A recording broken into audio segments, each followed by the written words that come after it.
So let's begin. Welcome to the webinar of People's 20 Working Group on Economy and Finance.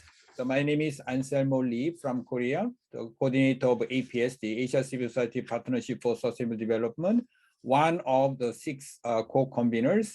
As you know, People's 20 was launched on 1st of March. And over 100 participants attended this kickoff meeting. So we have the working group, 10 the thematic working groups. The working group on economy and finance is one of them. Of course, is the most important because of the mandate of G20. So now we are organizing this webinar as a way of like a study webinar to analyze the main agenda of G20, particularly outcome document of first the financial ministers and the central governors meeting. So I'm extremely happy to invite Jomo. He's a friend of many of us, Jomo Kwame Sundaram. Let me introduce him briefly before he makes his own presentation. He's a senior advisor, Khazanah Research Institute Fellow, Academy of Science, Malaysia, and also Emeritus Professor, University of Malaya. More importantly, he was a UN Assistant Secretary General for Economic Development and Assistant Director General for FAO and Founder Chair, International Development Economic Association, IDEAS, and President of Malaysian Social Science Association. He has authored and edited over 100 books, written many academic papers, research reports, and media articles, besides translating 12 volumes. He received 2007 Wassily Leontief Prize for advancing the frontiers of economic thought. And he was also a member of International Advisory Committee of People's 20. And more and interesting, he was the de facto UN Sherpa for G20, I think 2010, 2011, 12, when he was the Assistant Secretary General for Ban Ki-moon. So he had a lot of practical experience inside the G20 and also UN and also money area. So that's why we are extremely happy to have him so that we can learn more from both academic and practical and also the UN perspective. Okay, Jomon, you have about 40 minutes because we gave 40 minutes because there are so many important issues and we need to deal with. That's why 40 minutes presentation and then 5 to 7 minutes discussion, and then we open floor for Q&A and open discussion. Jomo, you have a floor, 40 minutes, please. Thank you very much, Seong-hoon, and please remind me when it's about 35 minutes. All right. Because I have a lot to present, and I'm not sure I can discipline myself sufficiently. But let me try. I think the first thing to remember is what are we trying to do, and why is it important to understand the G20, its role and its limitations, and its particularly the role which it has now, which I would like to suggest is a rather limited role.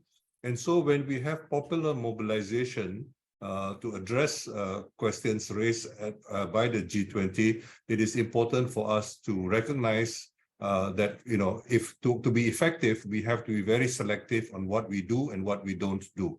At the same time, we have to be mindful of what People's 20 as a coalition is, and that we cannot do everything which is important to do.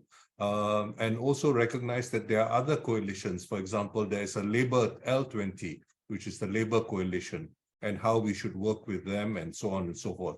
At the same time, People's 20 presumably is a multi-sectoral coalition, and so the challenges are different from that of the L20 and so on.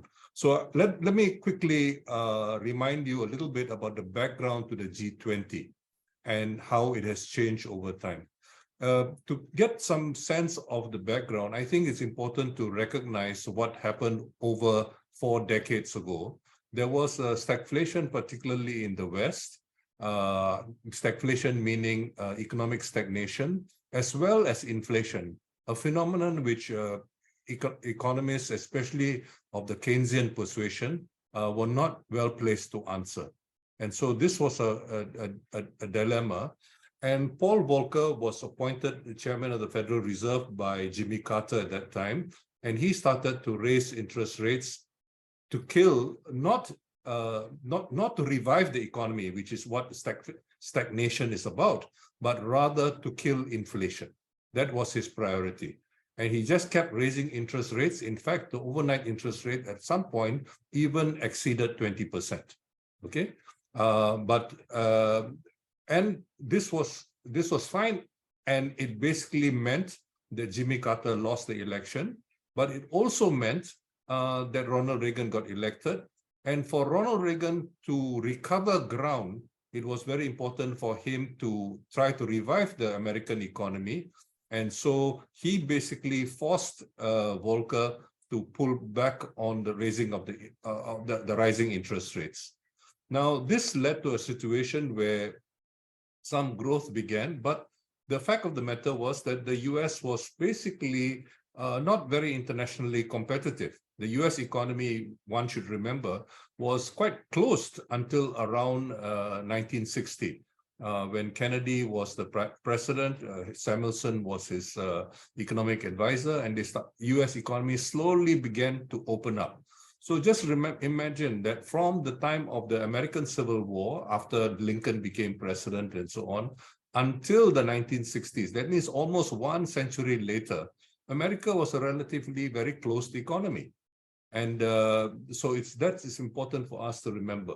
So in 1985, the US faced very severe trade deficits with the rest of the world, but it, especially with Japan, which was rising as a very competitive power at that time. So there are important parallels with the current period where China seems to be rising. And there were books published such as Japan is #1 and so on and so forth. And of course, Germany was also the other major challenge. But Japan and Germany dealt with this very differently. In 1985, at the Plaza Hotel, which doesn't exist anymore in New York, there was a deal which was made, and this deal held for about a decade. In other words, to allow the Japanese yen to appreciate against the US dollar. And it was, the Americans hoped that by doing so, the trade imbalances would decline. Just remember, don't forget that in 1971, President Nixon could no longer honor the American commitments under the Bretton Woods Agreement and had to pull out of the Bretton Woods Agreement, especially under pressure from Europe, as particularly from France, because France, the finance minister at that time, referred to the Americans' exorbitant privilege, which allowed it to print US dollars. And as long as there were people who were prepared to buy the treasury bonds which were issued, this was a position which they could do sort of indefinitely, except that the Europeans became suspicious by the end of the 1970s, and by the end of the 1960s, and they demanded that they wanted gold rather than US dollars. So the euro-dollar market had grown, but it was still relatively limited. So that basically forced Nixon to withdraw from the Bretton Woods system. So after that, there was chaos. There was uncertainty about what kind of system you would have, the international monetary system. I'll come back to this later. So basically, I think the other thing to remember, of course, is that with the developments of slightly over 3 decades ago, that Yeltsin was very important in bringing about the end of the Soviet Union and the emergence of a so-called unipolar world. Sometimes, if you look at journals such as the Foreign Affairs, they talk about sovereigntism. And during this time, also at the end of his first term, well, he never got a second term, George H.W. Bush, Herbert Walker Bush, basically had hired a relatively young man named Paul Wolfowitz, and he started writing the Wolfowitz Doctrine, which was basically envisaged an indefinite period of US hegemony. And I want to emphasize that this Wolfowitz Doctrine, regardless of whether it's the Democrats or the Republicans, continues to be influential to this day. And later on, of course, at the beginning of this century, Putin had succeeded Yeltsin, who was really a mess. Don't forget that Yeltsin started at the end of 1991, and but 3 years later, the Russian economy had collapsed by half. Okay, the Russian economy shrank by half. Just, I mean, it's something inconceivable. And just in terms of male life expectancy in the US,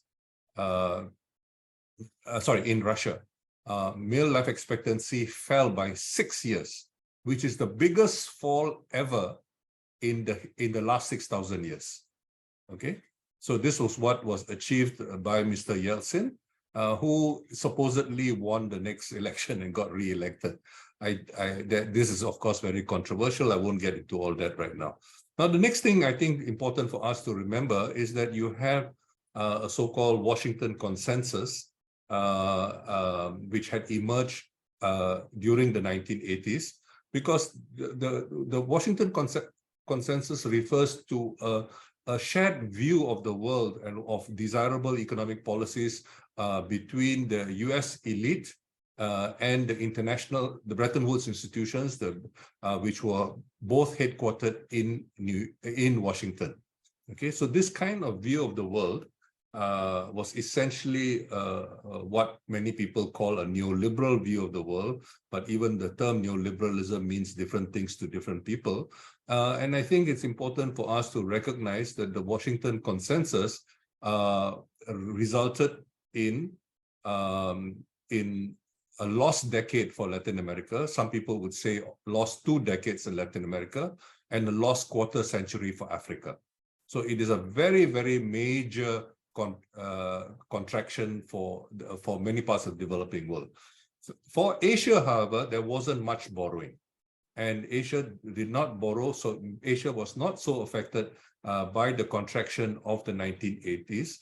But in the 1990s, Asia started borrowing in a big way, not from banks, but increasingly through bonds. And there was this magical thinking among many people who thought that if you borrowed through bonds rather than banks, you were somehow other protected. This, of course, is not true, and this led to the Asian financial crisis of 1997-98, which affected Korea as well as several Southeast Asian countries, most importantly Thailand, Indonesia, and Malaysia. Now, there was basically a denial, however, that this had anything to do with the kind of Washington Consensus and its advocacy of economic, especially financial liberalization. So, for example, within 1 month, 3 people, Larry Summers, Michel Camdessus, who was the head of the IMF, Larry Summers, who had become the US, who was going to become the US Treasury head, and another, the chairman of the Fed at that time, Alan Greenspan. All of them basically said the problem was not due to the financialization, it was due to Asian values, because Asians were doing things differently, and this was the reason for the crisis. In any case, of course, many Asians, and there were subsequent crises shortly thereafter in Russia, in Mexico, in Brazil, and nobody really believed this kind of Western narrative, and the Washington Consensus was shaken. The belief in the IMF's infallibility was shaken, and to try to address this, the US Secretary Treasury, Mr. Larry Summers, and the Finance Minister of Canada, Paul Martin, got together and they came up with the idea of the G20. So the G20 was essentially among finance ministers, and then later on they included the central bank heads. And this basically, and they were mainly interested in financial policy, financial coordination, including avoiding crisis. But as we all know, in 2008, there was a global financial crisis, and this was recognized, and there was an implicit recognition that this global financial crisis meant that you needed some kind of reforms, and the reforms, the response was Nicolas Sarkozy, who was the president of France, met Secretary General Ban Ki-moon, and they agreed in a meeting in Canada that they would have a G20 summit meeting at the leaders level at the UN. As soon as George Bush heard about this from Nicolas Sarkozy, he said, no, I will host this meeting. And so at the end of 2008, in November 2008, the first G20 summit was held at the White House. And next door, in the Treasury Department, there was a meeting for the finance ministers and the central bank governors and so on. Now, the next thing I think important to remember is that the initial response especially by the West, was for a strong fiscal response. In other words, governments increased spending tremendously. And as soon as there was signs of an improvement, these were described as the green shoots of recovery. And the green shoots of recovery basically meant an abandonment of the fiscal response and a switch to what were called unconventional monetary policies. And the most famous of this, of course, is quantitative easing. And there were economists at Harvard and elsewhere who were justifying all this. They started talking about growth-inducing fiscal austerity. People like the late Alberto Alesina and others were involved in making these kinds of arguments. Now, it is important for us to step back a little bit and to think about the other major crisis which happened in the international monetary system, which led to the Bretton Woods meeting. So even before the end of World War II, okay, Roosevelt got organized and hosted a meeting in Bretton Woods in New Hampshire in 1944, and it was called, okay, even before the first UN meeting, it was called the United Nations Conference on Monetary and Financial Affairs. So in other words, from the very outset, as far as Roosevelt was concerned, he saw this as coming under the United Nations. Okay, today the Bretton Woods institutions, in fact, almost since the 1940s, the Bretton Woods institutions do not really accept the authority of the UN. They do go their merry way, and the governance arrangements in the Bretton Woods institutions are very different. But this was not what Roosevelt envisaged. This was not what the founding, mainly fathers, because there were very few women at Bretton Woods in 1944 envisaged. And it's important to recognize how difficult it was to deal with it. It took 15 years after the 1929 depression before this was done. And it was a compromise between the declining imperial power, the United Kingdom, who was stuck with the gold standard, and the US, which was emerging during this period. And of the 44 countries which met in Bretton Woods, 28 were developing countries, mainly from Latin America, who were there. And the arrangements there were meant that half the vote was determined by so-called IMF quotas. Okay, and of this IMF quote, about 45 was one country, one vote. Okay, you become a member, you get an equal vote to the other economies, including the US, including China, and so on and so forth. So half the vote was according to quotas, the other half was one country, one vote.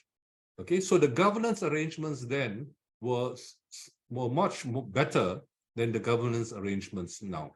At its lowest level, the the one country, one votes only accounted for about 11%.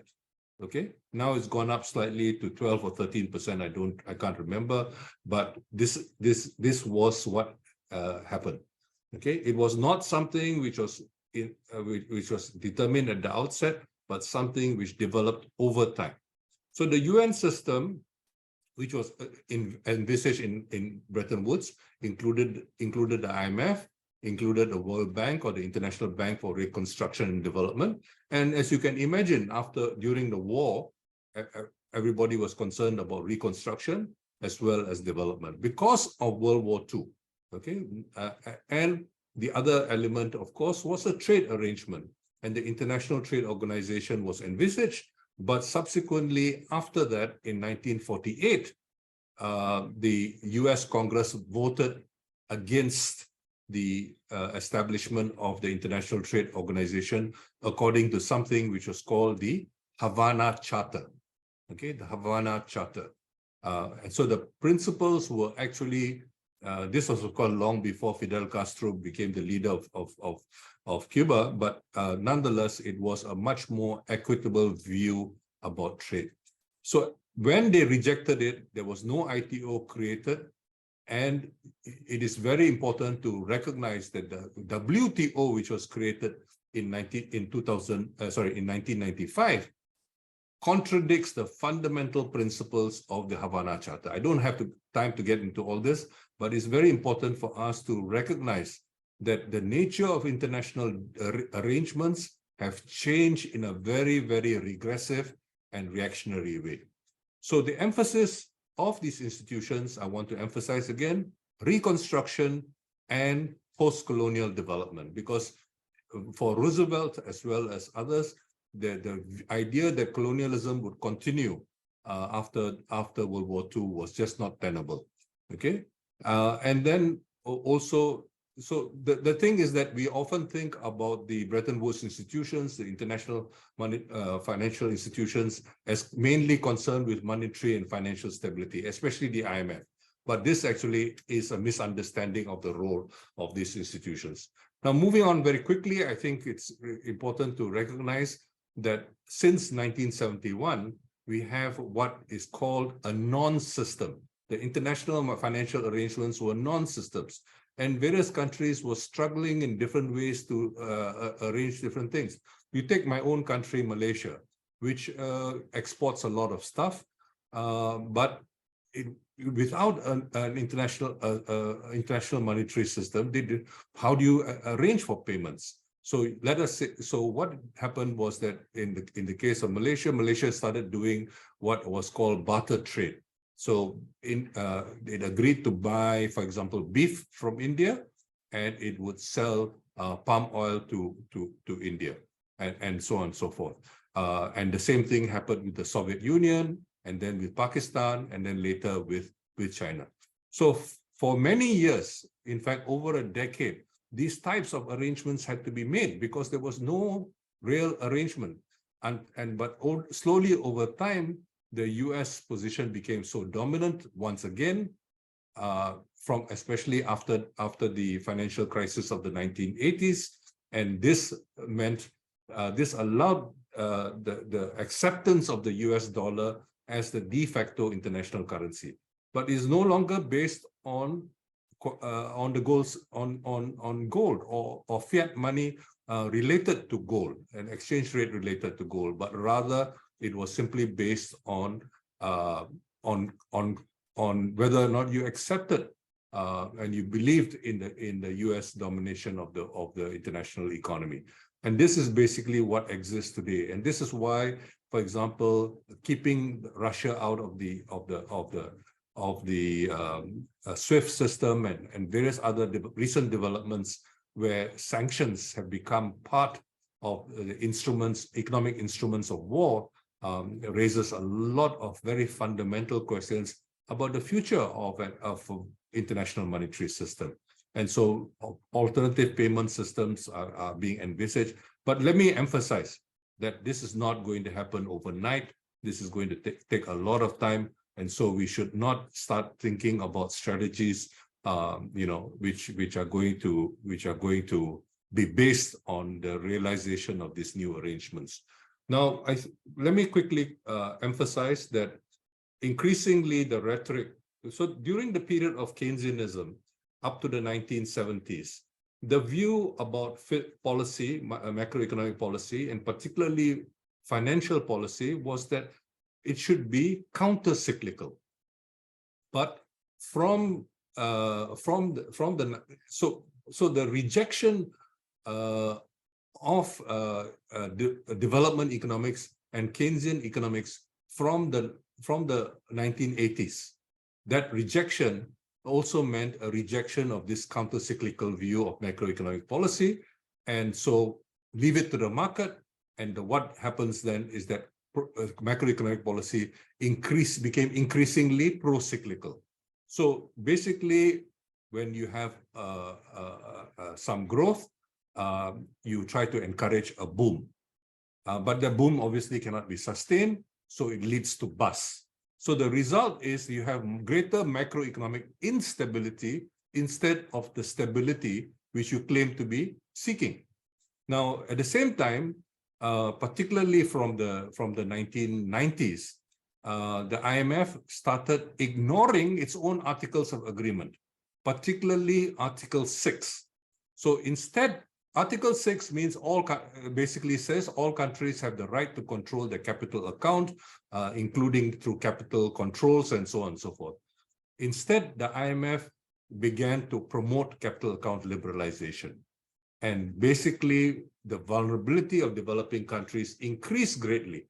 This is based on the false premise that if you open up the capital account, more capital will flow in than to flow out. But it had already been observed, including by conservative economists, that in fact that was not the case.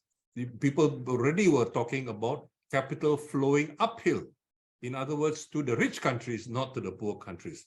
So this is the kind of thing which you had. And with all these market-led policies and so on, financial interests began to be concerned with, they were not concerned about asset price inflation. They were concerned about general inflation. They were concerned about consumer price inflation. They were concerned about producer price inflation. So they wanted to fight inflation, but not asset price inflation. And this is, I think, very important. So we've had a lot of asset price inflation, for example, over the last decade with QE and so on and so forth. Financial interests have become more and more powerful and so on. But at the same time, when you have the slightest hint of consumer price inflation and the possible decline of the relative value of financial assets, you basically have anti-inflationary efforts such as what the US Fed has been doing over the last year. At the same time, you have pushing for no more fiscal deficits. You push for fiscal austerity, the kind of argument which Alesina and others made, which I referred to earlier. So basically, although it was no longer backed by the Bretton Woods Agreement, you had the US dollar emerging as the reserve currency once again. And this was the situation which we had. And what is important for us to also recognize is that you had a lot of people who were thinking more realistically, already expecting the 2008 crisis.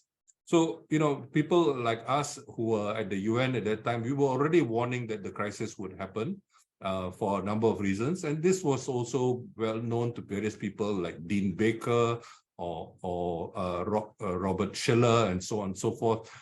It was very clear. And we even could identify the vulnerabilities as being in the property market.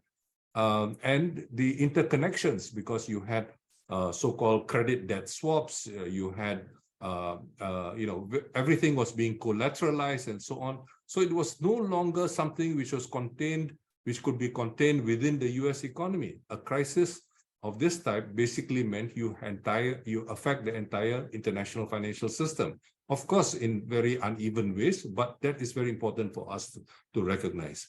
And then with the rise, with the US hegemony after the end of the Cold War, there was a decline in the incentives for international cooperation. Don't forget, during the Cold War, for example, when Carter was president, Brezhnev, under Brezhnev, the WHO challenged, sorry, not the Soviet Union challenged the US at the WHO, said, why don't we work together to eliminate smallpox? This happened in 1979. And within a decade, smallpox was history. There was no more smallpox, in the world. Now, it shows that multilateral, even during the worst years of even during the Cold War, international cooperation was possible. But now, the incentives for international cooperation have basically been undermined, and this in turn has undermined multilateralism. So multilateralism is very important for international cooperation, but it's also affected in turn by the lack of international cooperation.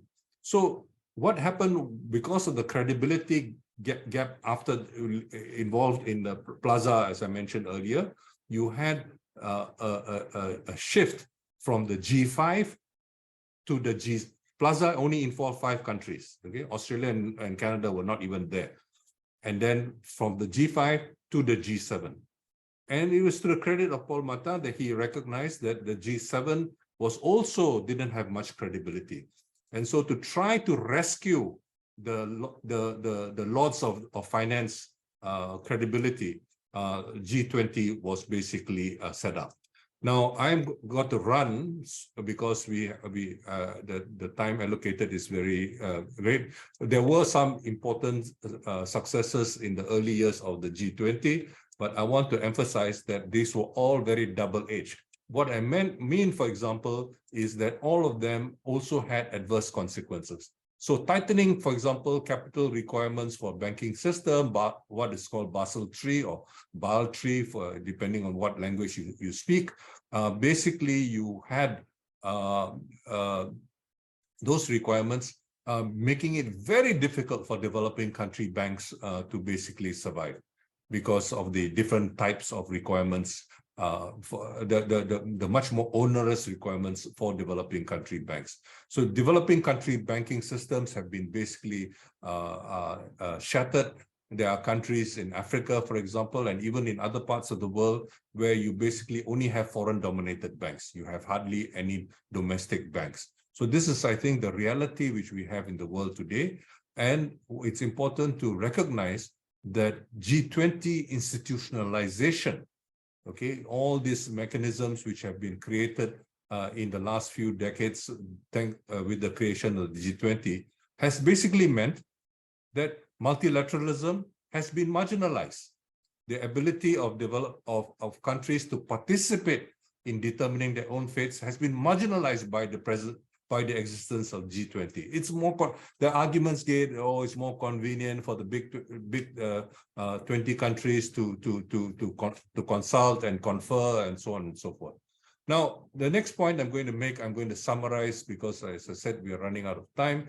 But I think it's very important to recognize that what has happened since the end of the Cold War is that the combination of the G7 and NATO basically rules the world. Okay, and I mean we know who rules the world, but basically they rule through this semblance of international consultation. And now what we also see is that the rules and norm setting affects everything. Okay, so you trade, investments, technology, monetary arrangements, and so on and so forth. All this is being affected. And the most recent one, which is very important for developing countries, is the OECD so-called inclusive framework. By its very name, you can be suspicious. When you say something is an inclusive framework, you can be sure that people are being excluded. And that's precisely what has happened, where many developing countries were not at the table in the OECD tax deal. So, I mean, who is the OECD? It's a rich countries club. And instead of enabling the UN to take the leadership as far as tax is concerned, and this has been going on for the last 3 decades since the first Financing for Development meeting in Monterrey in I think it was 1992, we have seen basically a marginalization of a continued marginalization of the UN as far as financial matters are concerned. So we basically have a situation where the G20, while it does some things, also serves to legitimize the exclusion of developing countries. And the OECD and G20 is quite happy to work with the OECD in many ways. And so the OECD has extraordinary influence. Can you imagine a rich man's club exercising that influence? And just like in the old days, the Washington Consensus was so influential, today you have the World Economic Forum. Who appointed the World Economic Forum? Members going to the World Economic Forum, Mr. Klaus Schwab basically charges a lot of money, and you really to go there, you basically need money. So the rich basically rule and set the rules and the norms and influence international discourse in various different ways, including all this. So I think we have to recognize that the world has changed very, very fundamentally. And we also need to recognize that US geopolitical considerations have been foremost for many years, and the continued increase in military spending has been driven by the US. The late President Eisenhower warned more than 6 decades ago about the emergence of the military industrial complex after World War II. And basically, military spending is increasing, war spending is increasing, and we can forget about the sustainable development and global heating and so on and so forth. In Europe, for example, I think in Germany, they are now talking about even going back to coal. Okay, forget about even gas and so on and so forth. Going back to coal, going back to other fossil fuels and so on. This is basically what we have in the world today. So, you know, these are the new priorities, I think, which are important for us to recognize that these priorities have changed very, very fundamentally. And we now have a situation, as I mentioned earlier, following the global financial crisis of 2008, unconventional monetary policies, QE, et cetera, and then there was a brief moment, I think early last year, where inflation seemed to be going up and stagnation. What was this due? It was basically due to the effect of the Ukraine war. But more importantly, I think it's important to recognize this, it was due to the Western NATO response to isolate Russia and try to bring and to use sanctions as an economic weapon. I want to emphasize that under the UN Charter, all these sanctions are illegal sanctions. But you know, when it comes to NATO and so on, they don't care. Okay, and this is the world in which we live. Okay, sanctions can be illegal; it doesn't matter as far as they are concerned because there are different rules for different folks. And so we have a situation right now where global warming seems to be accelerating. The effects are worse in the tropical zone. In this part of the world, for example, I live in the tropical zone. We can see how for example, the typhoons or cyclones or hurricanes, depending on different parts of the world, they have different language, different vocabulary. These winds are picking up speed.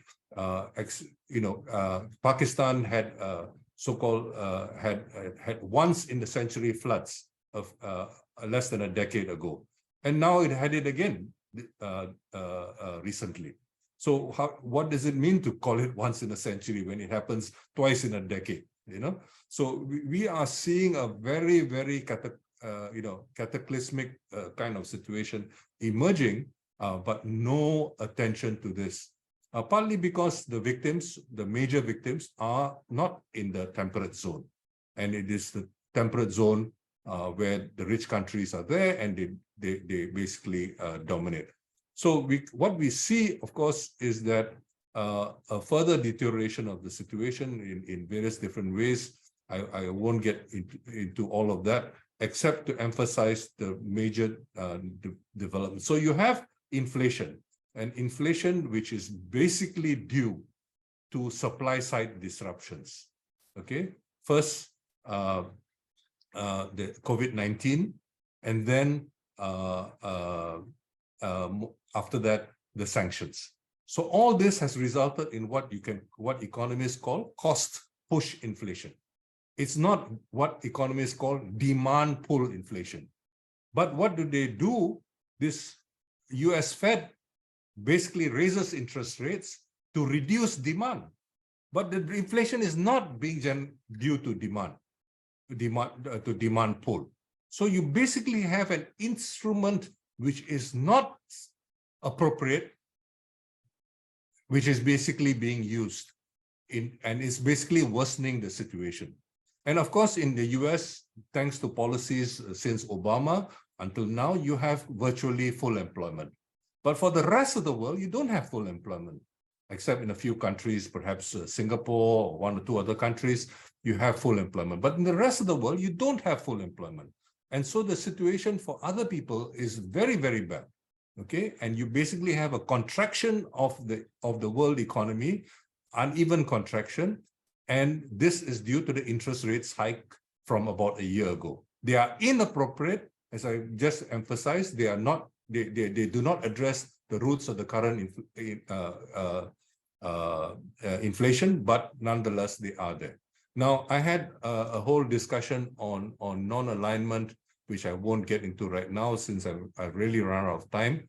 But I think it's very important to recognize that as far as the developing world is concerned, this is the developing world should unite around non-alignment, should unite around pacifism. War does not help the developing world in any sense of the word. And we need to begin to address that. So the developing world should emerge as a third force. And you need to, but the situation now is a very different situation when, for example, the non-aligned movement was born in Belgrade many decades ago, or for example, where the G77 emerged around 1964 within the UN system. The world situation is different. You cannot simply continue and just revise the old institutions for the present challenges. This is very important for us to recognize. Now, I've already reached 40 minutes. And I haven't even come to the Bengaluru chair's summary. I just simply want to emphasize that the finance ministers and central bank governors of the G20 met in Bengaluru, formerly known by many Westerners as Bangalore, last month. And they have issued a summary. It's the chair's summary. So we don't even know whether everybody agreed to it. There was, interestingly, there was no consensus around a few paragraphs relating to the war. So basically, Russia and China basically did not associate themselves with a couple of paragraphs. But by and large, there was a consensus. So if you look at the document, you will basically find, all the usual platitudes, but you begin to realize how the G20 is no longer even doing the kind of bold thing which happened, for example, in 2009. Okay, 2009, 2010, 2011 was the high tide of the G20, where it really tried to make major interventions. Gordon Brown basically, for example, committed to raising he raised 1.1 trillion, but most of it he gave to the IMF, okay, instead of giving it for what the UN proposed at that time, a so-called Global Green New Deal. So we lost a lot of opportunities, partly because there was not enough recognition about alternatives, okay? So you basically allow the rich countries to set the agenda, and you cannot basically do the needed changes. And this, I think, was a very major problem. And I think one has to recognize that development financing is pretty much gone. Even food security financing is pretty much gone. Many parts of the world are facing very, very major problems in this regard. There are a number of things which are interesting about the chair's summary, which indicate that there are opportunities for intervention. But there is very little indication that there is enough of a consensus among the G20 to really move on this. So the very fact of the identification of issues is, I think, a good sign. But having much experience in these kinds of things, I think one has to recognize that there is very little reason for hope. So I think it's very important for us to look at this document very carefully and to identify just a small handful of things where you want to put your efforts. Because you try to cover too much, you end up, you end up being quite ineffective. So pushing very hard on certain things. I would, for example, strongly recommend a rejection of the OECD push on the distribution of revenue to be collected from the corporate minimum income tax rules, which are being established by the OECD. Okay, right now it is going to be distributed, as far as I know, on the basis of consumption. In other words, if you not production. Okay, so developing countries, because of the size and so on, they are involved in producing many of these goods and some of the services which are used in the world today. But they are not going to get tax revenue according to their contribution to production. They will get revenue according to consumption. So if it is the rich countries and rich people in rich countries who are responsible, for example, for consuming, who are paying the most for let us say, for new hardware and so on, they will get the tax revenue, not the producers. Okay, it's not going to be allocated on the basis of production. So this, I think, is one area which certainly needs attention, but there are a whole range of other areas. One obvious thing which is going to come up right now, of course, is the whole question of debt. We are expecting a debt problem, and the debt problem is going to be worse than the debt problem in the 1980s, because this time the forms of debt are so varied. It's not one single type of debt. The forms of debt are very, very varied. And this variety in the forms of debt means that it's even more difficult to come to an arrangement. Don't forget, in the 1980s, the crisis began in 1981. Yeah, Poland and 1981, Mexico 1982, debt crisis. Okay, and it took the Brady bonds were introduced, I think, in 1989.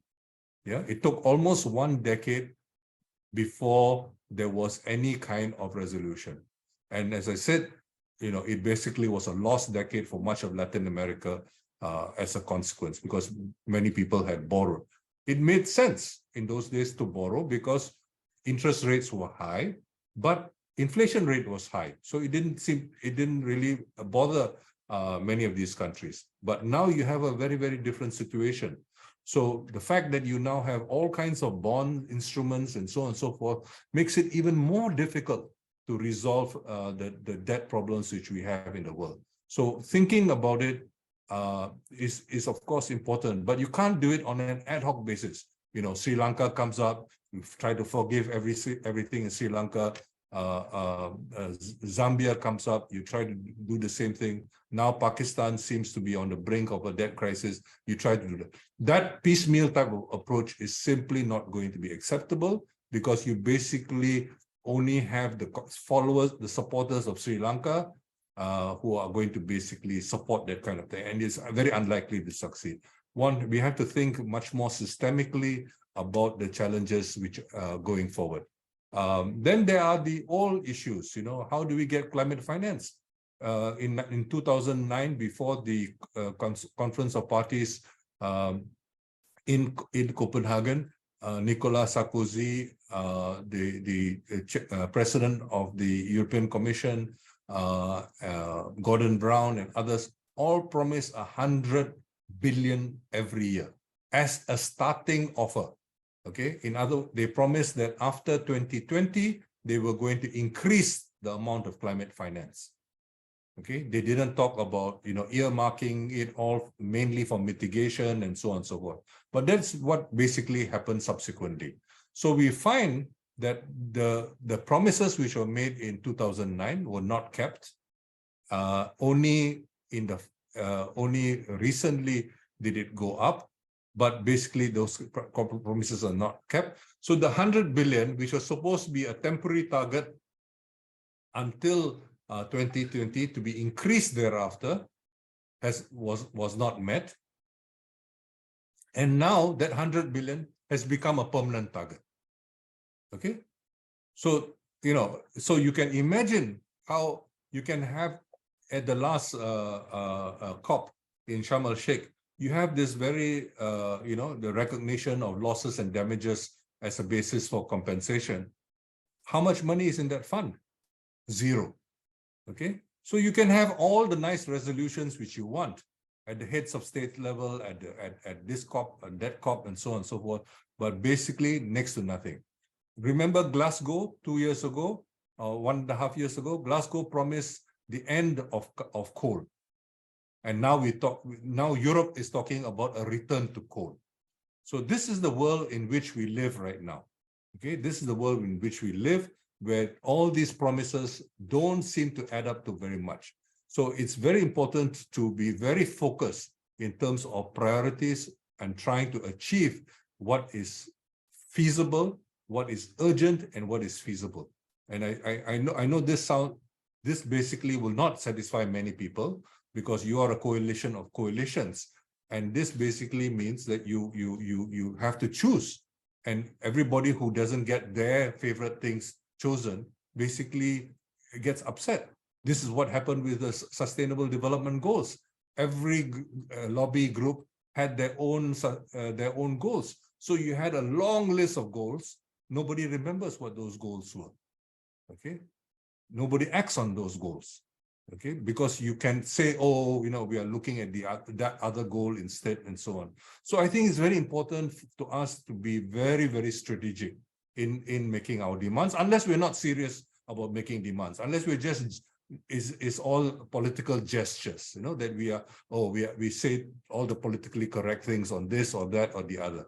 So I think these are very difficult decisions to be made, but these are things I think we need to think about as we try to go forward in terms of deciding what to do. So there are a lot of details in the document, which I won't get into right now, but you can see, I think Seong Hon has already distributed the documents, and for those of you who are interested, these are the URLs to get access to the documents. So although I've taken 10 minutes more than I was supposed to, I think allow me to stop here now, and we can have a much more robust discussion about some of the issues raised. Thank you very much. Okay, thank you, Jomo, for the excellent presentation with the PowerPoint. I made a joke before we start. Your PowerPoint has both power and point. So power, that's no a PowerPoint, right? Power and point. Job of the discussion is make a point more powerful. That's your job. The discussion, and the role of P20 members is to give more power to all these points so that we make it a reality on the ground. So these are division of labor. Keynote speaker and discussion and the participants. Now I'm happy to invite one after another. We have 5 discussants. So as you see in the chat box, first one Mina, second Paul, third Eva, and Taegyun and Arjun. These are order of intervention. So let me invite Mina from People's Working Coalition India. As you know, India is a host of G20 summit. A lot of discussion and propaganda material whole India. So we are very curious about how people see the G20 summit, particularly the economy and the finance, the agenda. Mina, you have a floor, please. Thank you. Thank you, Anselmo. After Jomo's presentation, which has been like, my head is still reeling with all the information that I have. I've tried to take notes. I hope we will get the PowerPoint, and so we can take each of the slides and really reflect upon it. But it was very, very useful, and I mean, for most of us, this history, I think there are very few people who would be able to deal with it with the kind of familiarity that he has. So thank you. So I'm really going to just focus on a few things that that were raised in the presentation, and a few things that we should note. I mean, India, of course, is like the G20 is the biggest festival. It's the largest, I think, the international gathering that India has hosted in recent years. And we have posters everywhere. There are many events happening, and the Indian government is using it as an excellent opportunity to showcase its economic achievements and trying to distract from a lot of the whisperings with regard to human rights and other issues that have been raised about the current dispensation. And to some extent, I think they succeed, because we see very few people take up these issues anymore. And PM Modi is pretty popular in the international arena. But one important thing that is important that we see is that India is not. India is looking at playing a kind of a developing country role. It wants leadership. It wants respect. So it is not towing any line, despite the trade war with China, which India is also interested in. It comes from its own economic interest. It's competition with China, not so much like earlier we had the US influence on Indian foreign policy and economic policy as very significant. But if you remember, India did not agree to stop buying Russian oil when the Ukraine war began. And India has met Putin and invited Modi, met Putin and invited him to G20, and it is quite likely that Putin will attend the G20. So insofar as the Indian government's role in the G20, I think it is going to be significant, and they are going to take their presidency very seriously. However, it has also talking about, Narendra Modi has added Sabka Saath, Sabka Vikas, meaning leave no one behind, has been integrated into India's G20 presidency. So they have brought in a development agenda also into the whole discourse. And the One Earth, One Family, One Future slogan, which is India's slogan in this G20, which is Vasudhaiva Kutumbakam, One Earth, One Family, One Future. That is the way that it is positioning itself in the whole not just in the G20, but generally in the world, because it is talking about Africa. It's talking about even on debt. It is also talking. It has talked about the role of the banks and how the debt has to be taken up more seriously, etc. So we have been hearing that in the discussions, although as Jomo said, not much has happened from that, and that's what we are told, that not the measures that are being taken in order to deal with debt and the economies which have been ruined due to debt. The attempts to do anything about it hasn't gotten anywhere. So there is talk in India that needs to be taken up, etc. However, so if we look at the November Bali resolution, which is supposed to be the core agenda for this year, it does talk about a lot more than just the multilateral agenda with regard to trade and economy and finance.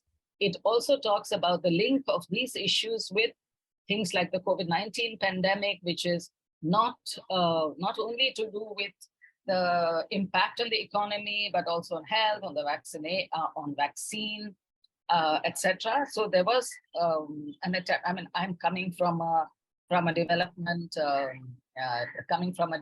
sector, looking at all multilateral institutions, whether it was the WTO. When we were talking about the WTO, our main attempt was to look at the impact that for instance, the agreement on agriculture have on farmers, or what was the impact on ordinary people. So if we look at, and we are looking at this too in the same way, what are the things that they will be, because it is a rich club. I mean, as Jomo said, it is not seen as a multilateral, as a genuinely multilateral forum. I mean, like the UN could have been, but didn't get there.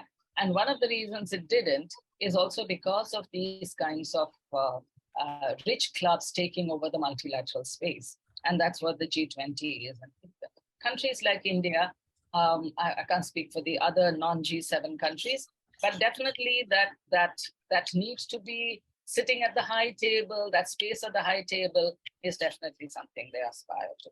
And this makes the G20 far more important to countries like India than the UN ever would be. Although the Sustainable Development Goals is something that has come up both in Bali as well as it's being talked about in India as something that will also be an area as part of the agenda.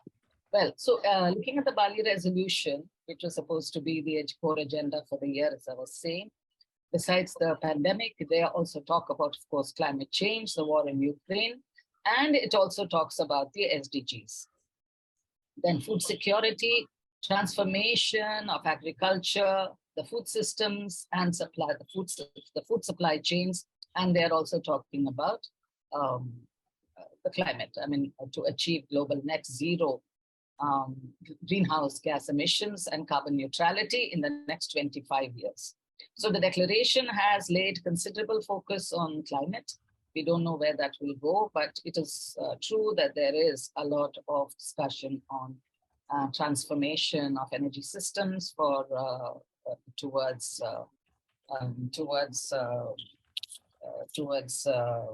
alternate energy energy systems. Yeah.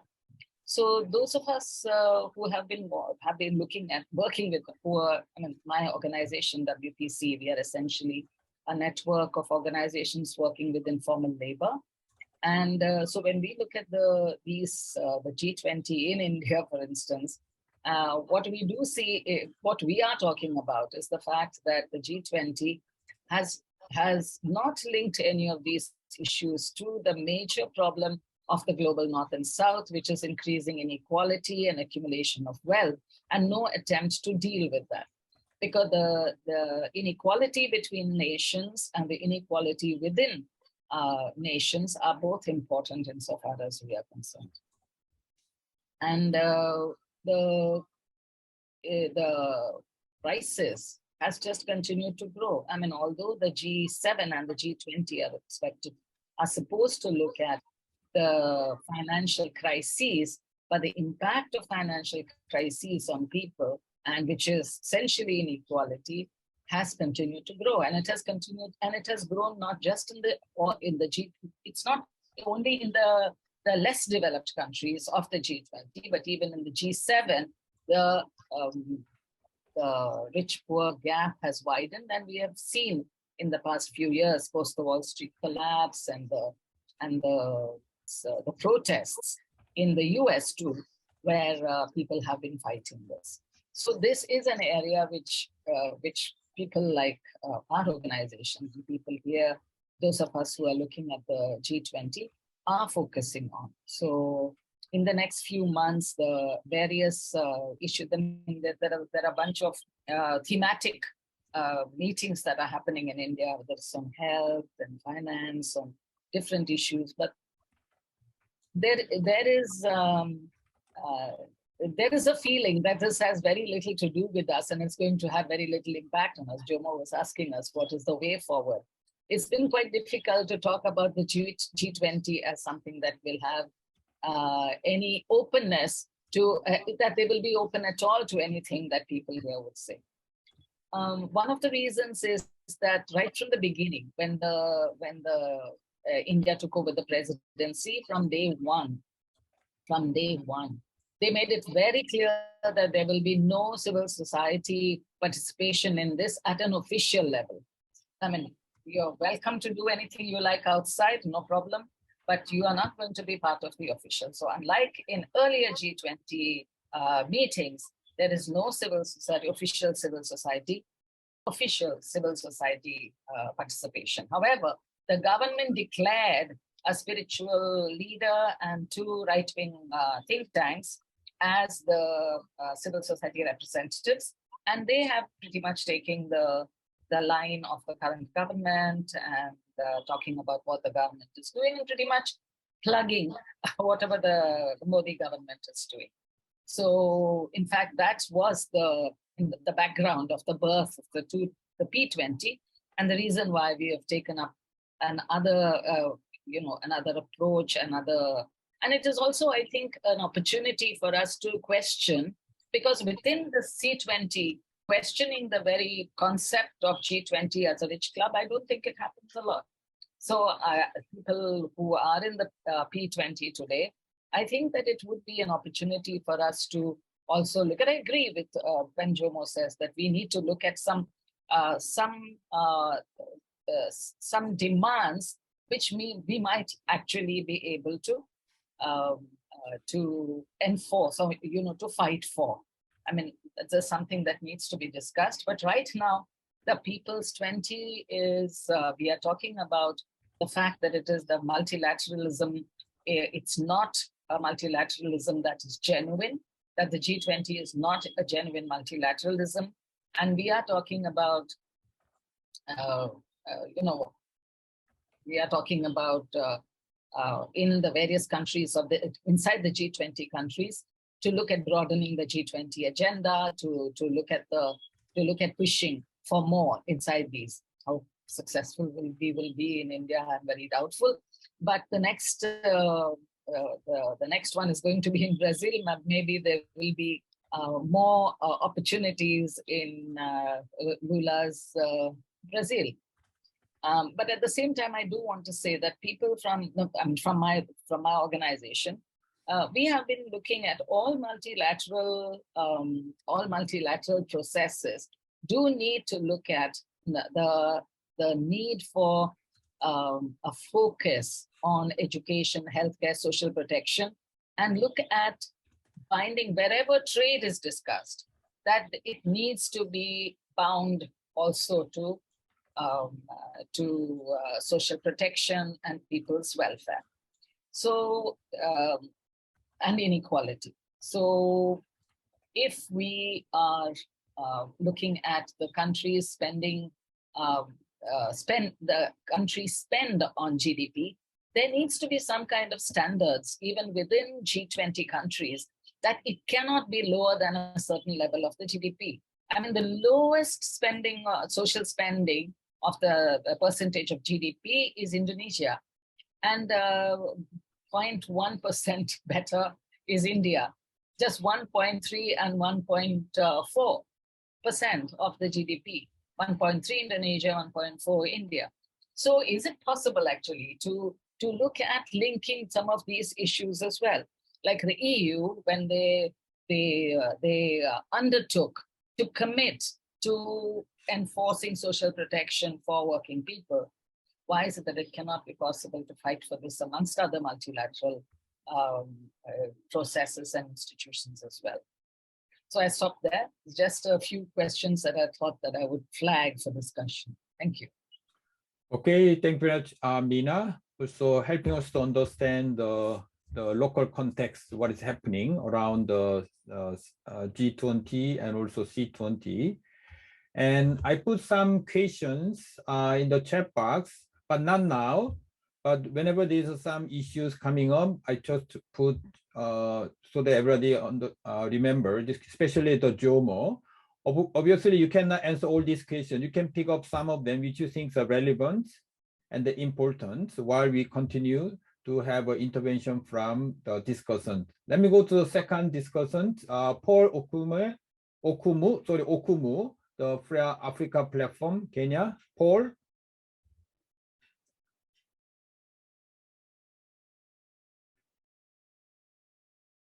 Okay, he was here, but it seems he has a connection problem. And then let's go to the third discussant, Eva Hansengel from Social Justice in Global Development, because she has been the many G20 meeting, particularly 2013, right? The Germany G20. So the Eva, you have a floor for 5 to 7 minutes, please. Yes, thank you very much. In fact, I was for SITSE at that time in 2000, what was it, 3, 4, and even before, and all those G7 meetings, then later G20 meetings, and then in Russia when the first formal C20 was established, the formal one, and then in Germany, of course, with the C20 in 2017.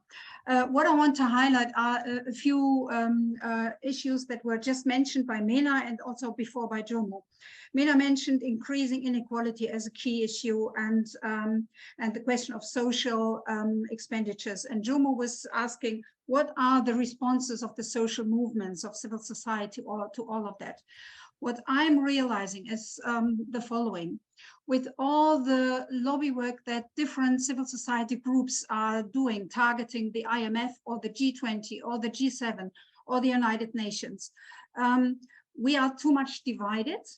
And also, as we know, in some G20 countries, when the president is in, like now, well, it was in China before and was in Saudi Arabia and then Turkey, there is a difficulty of civil society to be heard.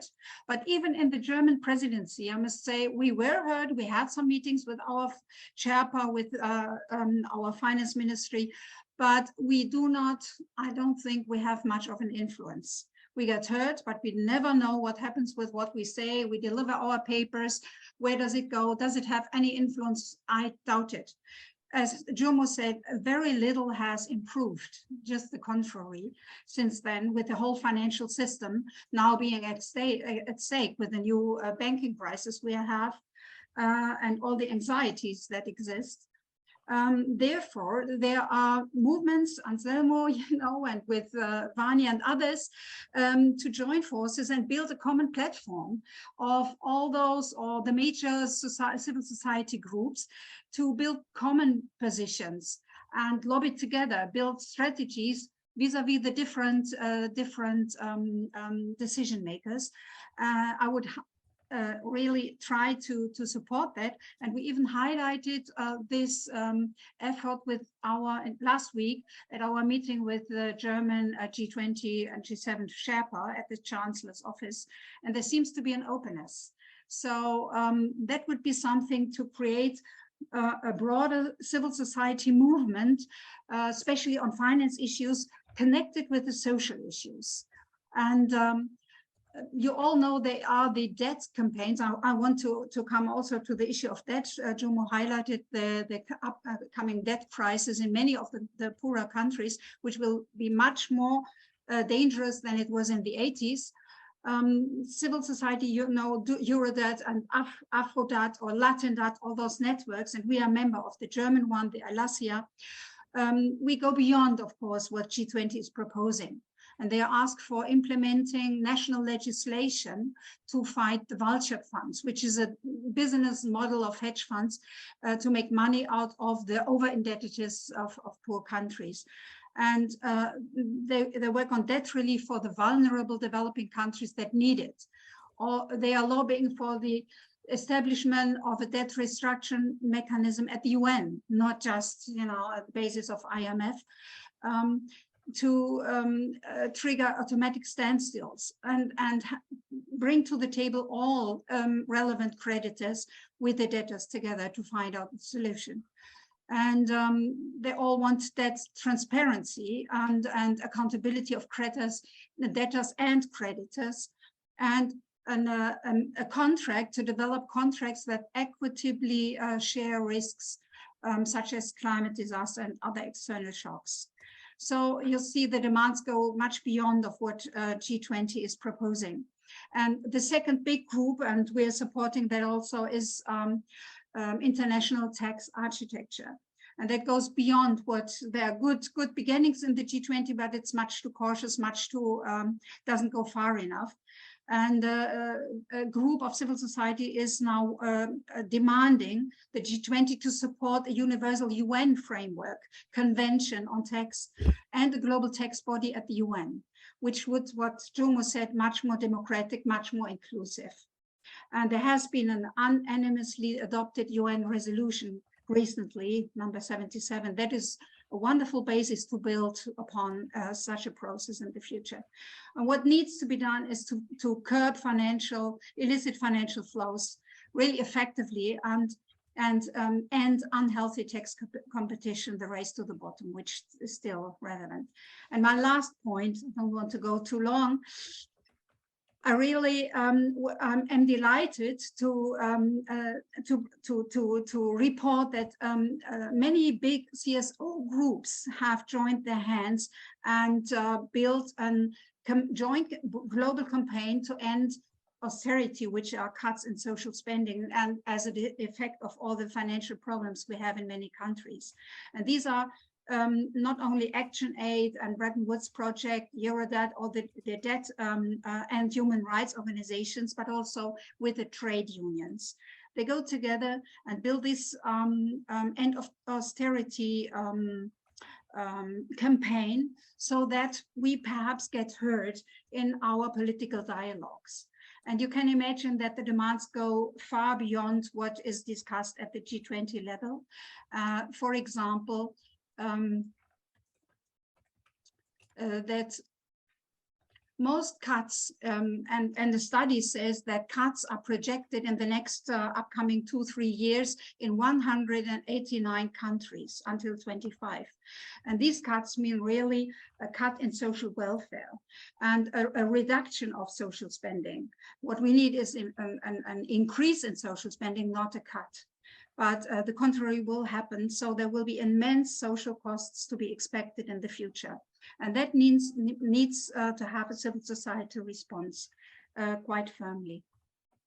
I will stop here. If there are more questions I can highlight. I will put also the link to this campaign in the chat box, and there you find all the information, like a study and a map in which countries, what policy measures are to be expected, and what can be done and how to join the campaign. Thank you. Okay, thank you, Eva, once again. I think you brought those very important points, the CSO action, and also the tax issues, global tax issue, which is very, very important these days. Okay, let's go to the third discussions now. Taekyun Kim from Seoul National University, Korea.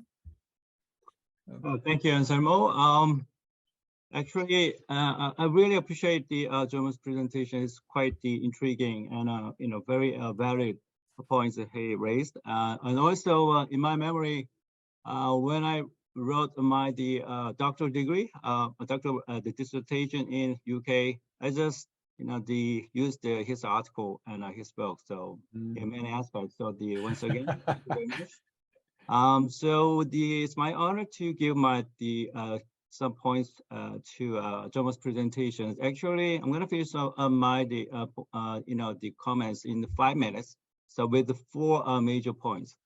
Firstly, Jomo already mentioned the G20, institutionalization has marginalized or undermined the inclusive multilateralism, just like the UN or the Bretton Woods institution. So the G20 per se is kind of, in my saying, the minilateralism or club governance. So actually, in world society, so many different clubs.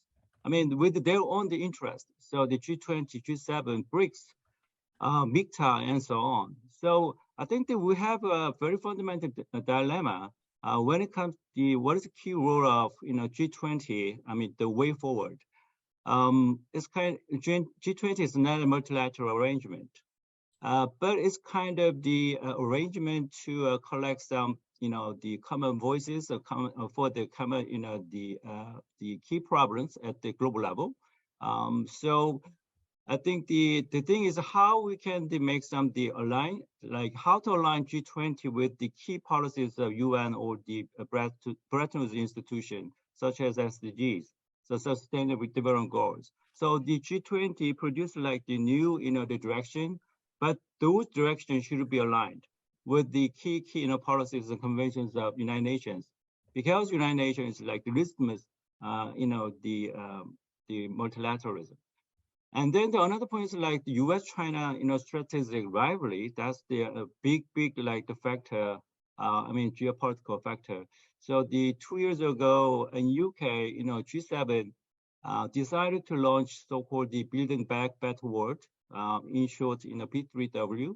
And last year also the PGII, so Partnership for Global Infrastructure Investment. They didn't say like those initiatives it's not against Chinese like the initiative, so-called the Belt and Road Initiative. So we have two big like grouping to compete with each other. So U.S. the centered G7 and China, or the China with the other like-minded countries. So that's why this is my second point. China factor. How we can deal with China factor when we talk about the already Joe mentioned the the non-aligned movement 2.0. So just like G7, NATO dominates the whole international economy by making the rules of trade or investment, technology, and so on. And also in the OECD excludes like developing world. So the Davos Forum and then WTO and TRIPS, all things are already German highlights. But in the case of China, China also launched like the AIIB, Asia Infrastructure Investment Bank, and also the with other BRICS members, NDB, New Development Bank, and also CRA, like a contingency reserve arrangement. If you look at the inside structure, especially the decision-making procedure of the CRA, the contingency reserve arrangement, China contributed like 42 billion US dollar, and then Brazil, Russia, India, the same, like 18 billion US dollar, and South Africa, 5 billion. And then how is CRA governed? I think that it seems like the vote from any BRICS countries would be enough to authorize the disbursements of funds. But China has always like a veto power, because China had invested lots of money. I mean, the more money than the other four, the member country of BRICS. So it's a $1 one vote system. There is problem of Bretton Woods institution, but also we can see the same problem inside, BRICS or the China-led, the coalition. And another thing is the bankruptcy of Sri Lanka and Pakistan is direct connected to the debt trap, the diplomacy or debt trap. Already the Jomo highlighted. So the bankruptcies or the financial problem comes from the debt crisis, right? They're caused by the very aggressive investment, China, the plant.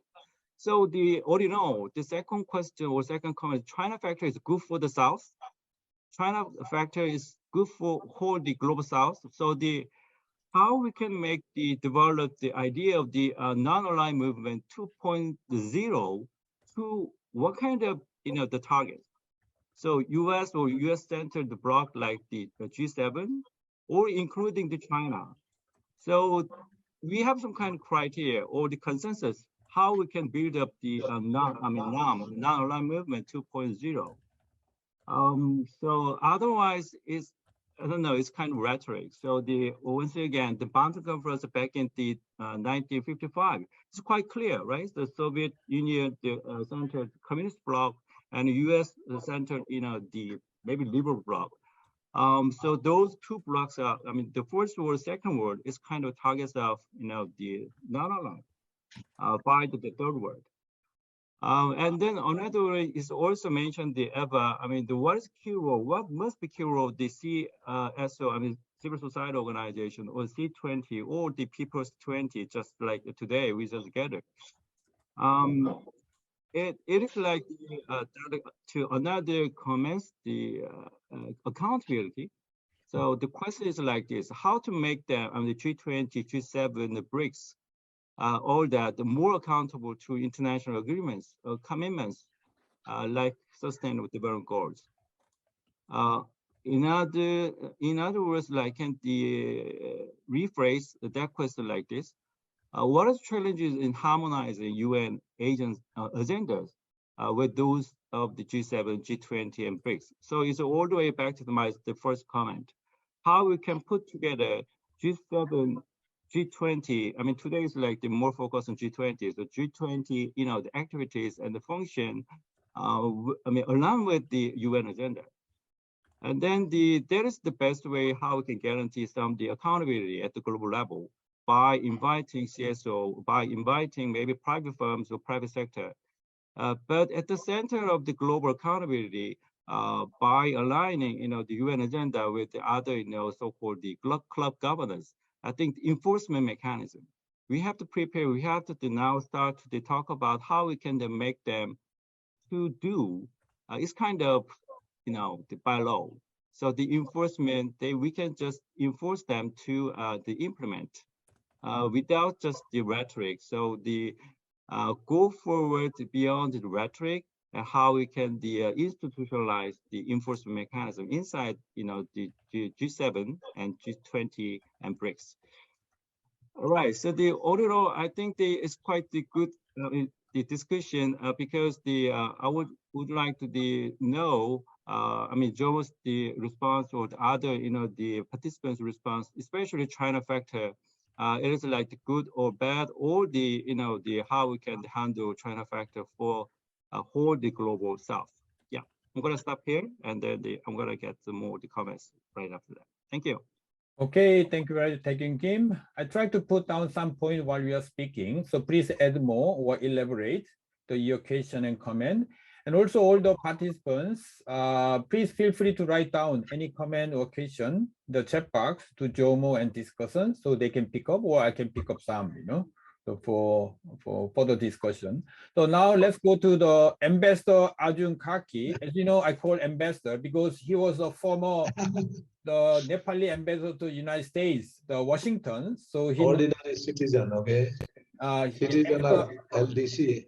Yeah, after Jomo left, now we had the Arjun in Washington working closely with the American government, especially I think mainly the Obama, right?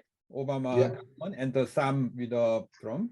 And also I was told that you were in Doha last week for LDC 5, right? These development countries come once every 10 years. Can you please share your view about Jomo's presentation and also a little bit about the Doha? You know, what happened in Doha, LDC 5? Please. Over to you. Yep.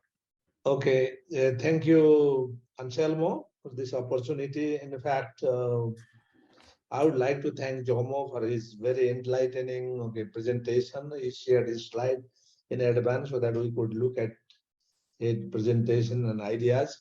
But also, I am benefiting from the comment and remarks from our earlier speaker. There are hardly anything that they have not covered, and I have to add.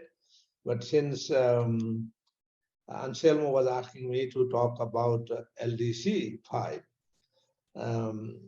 in fact, I would also like to really hear from Jomo and our other friend on issues that most vulnerable group of countries are facing, how they want to see G20 countries to address the challenges faced by most vulnerable group of countries. Not only LDCs, but also landlocked countries, small island developing states. They are the most vulnerable group of countries. In fact, we suffer from all kind of crises that we have talked about. Debt crisis, climate crisis, food crisis, aid crisis. Now the Ukraine war, all these crises that we have discussed and we have faced are affecting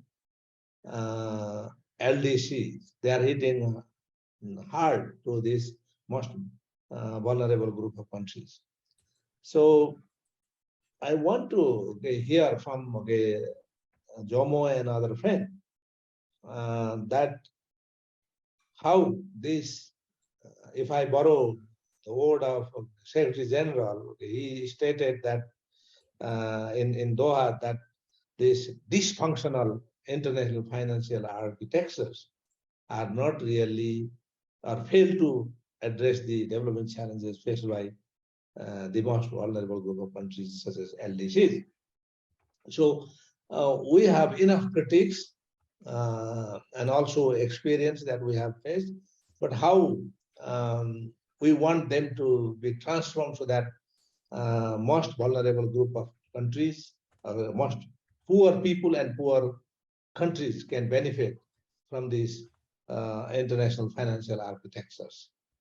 How they should address the debt crisis and climate crisis that we are facing in our part of the world. These are the key issues that I wanted to hear from our enlightened friend. And also what we have witnessed over a period of time is that the development paradigm, the model promoted by G7, G20, or international financial institutions are failed to help us. Basically, one of the evidence that I have also mentioned in my earlier presentation is that we had 25 UN-defined least developed countries in 70s, and now we have 46. At some point of time, there were 51 UN-defined least developed countries. So that means the model, the paradigm, the architecture that we are talking about are not really helping poor countries and poor people. In fact, this had further aggravated the life and livelihood situation of these countries. So Anselmo, the other question from Anselmo was what happened in Doha. See, Doha was second part of the UN LDC 5 conference. So our first 2 conferences was held in Paris, third was in Brussels, fourth was in Istanbul, and this was 5th. Half was held in New York last year, and half of the UN LDC 5 was held in Doha. Basically, Doha was just reiteration of the commitment made by member state in past UN LDC conference. The UN Program for Action for Least Developed Countries, for example, in Istanbul Program for Action, we're talking about to graduate at least half of the LDCs by in 10 years' time. That did happen.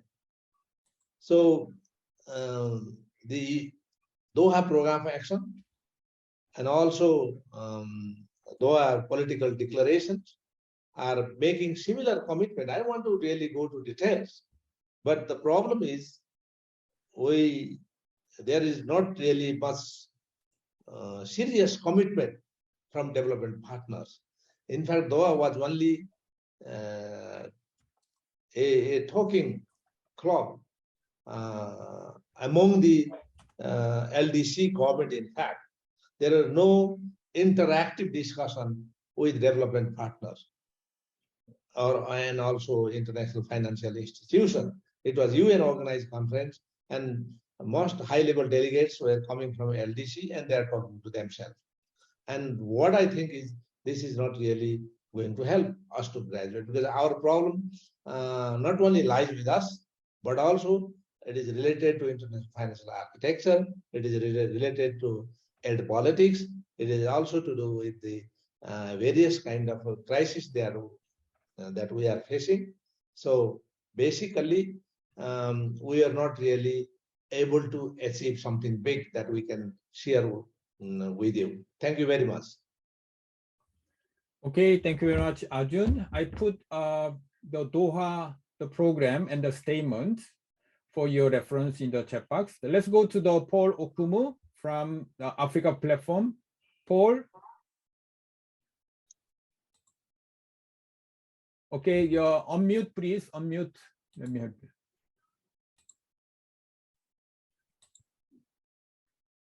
On mute. Paul, on mute. We cannot hear you. Okay, now it's okay. Okay. Yeah. Now So you can hear me. I'm also going to share the statement that we have made in Doha, including civil society. Yes, please. Parallel report in this chat box. Bhavana, will you please do that? Yeah. All right. Thank you. Paul. Yeah, Yes. sure. Okay. Okay, all right. Sorry, my sincere apologies. Just when I was supposed to come, my internet went off, and Yeah. I didn't know whether to blame the G20 for it. But I think some of our own problems are self-inflicted. It was I didn't plan very well, but my sincere apologies. I thank you very much. I heard what Ambassador said, but I missed a lot from what our previous colleagues said. And in the interest of time for me, I think I just want to say three blocks of things. One is to really appreciate Jomo for giving us a context. And the challenge that sometimes we face as civil society is that almost every year you have got new people coming into processes, however, such as this. And without understanding the context, the way that Jomo has placed it, we quickly fall into the trap of what he himself said, where we are looking at the recommendation at the document by the G20 ministerial meeting, and we quickly want to respond to it. And sometimes that really does not help us a lot in our advocacy. So I really want to appreciate Jomo for the context, and I can assure you I will take time and look at it. I think my other strategic issue that I want to say is regard to the presentation made by Meena. And it is not just Meena's presentation. If you go to the website of the Indian government and you try to look at the discussions going on among the members of parliament in regard to the G20, you can see that there is a very specific trend, and we need to find ourselves, even as we are talking about finance, we need to probably have a much more broader look at ourselves. There's a deliberate attempt to be very general and not to be specific, one, in terms of engagement of citizens. Number two, of even just letting the parliamentarians know what is happening. And number three, in letting citizens be actively engaged. So while Meena was very upbeat that maybe when we go to Brazil next, during the next G20, it may be good. The truth is sometimes the trend which has been set by India in making it a very closed event and making civic participation very low may actually become a trend that may be picked up later by Brazil and South Africa as we go on. And so for me, my request back to you, Anselmo, is beyond the discussions in this working group, how can we begin to have a much more strategic thinking so that the citizen voice becomes much more pronounced, the way that, okay, not that it has always been, but I think it would be a very good idea at this point to make sure that India does not set precedents and it doesn't become a trend that other countries follow. I think coming back to the much more specific issues, and like Ambassador Juna said, most of the issues were raised by Meena, Jomo, and the rest. And for me, I just want to narrow down to some of the issues that from the African continent may be worth consideration. Jomo did mention something about the whole aspect of development financing being an agenda that is technically gone. And so the question for us as civil society is, between now and September, what can we do, if anything, to bring back a very strong discussion on the development financing back to the G20 table, but much more primarily as we head to the midpoint of the Agenda 2030. I mean, what do we do? And those of us who are engaged in the post-2015 agenda know that spirited attempts were made to try and bring development financing discourse to the core of the Agenda 2030. But the same coalition of the OECD completely protested. Issues of taxation that Jomo mentioned were all removed out of that agenda.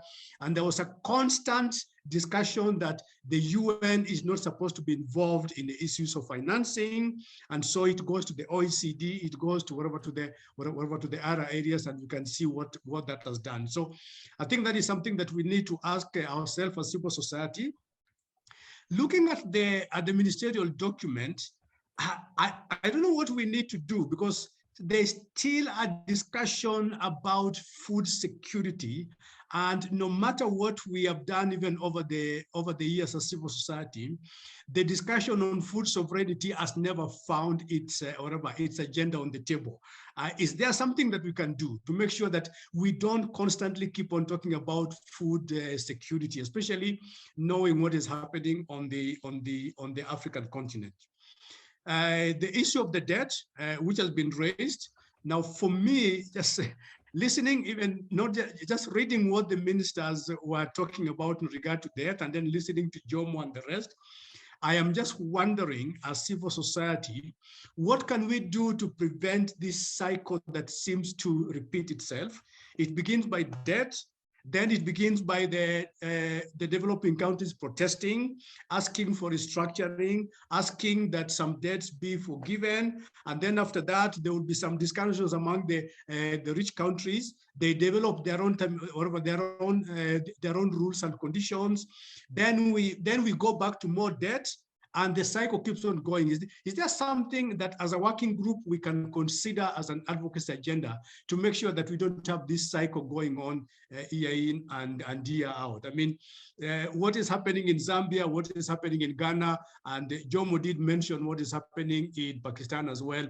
Honestly, what can we do to make sure that we don't have this kind of cycle, this kind of cycle? I think for me, those are the issues that I wanted to just raise. And I think Jomo raised two things that we need to think about. One is the fact that every year there are promises which are made and which are never kept. And so the question is to what extent should we rely on the promises made on both the ministerial declaration, but also on the G20 or whatever itself. And then the second thing that Jomo did raise to us is a concern that we also need to reflect on as a society.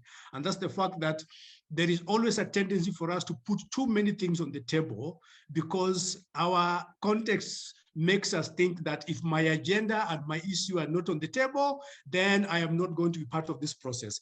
Is there a way in which even the 25 of us who are seated here can say, you know what, if from this working group, these are the 2 or 3 issues that we are collectively putting together.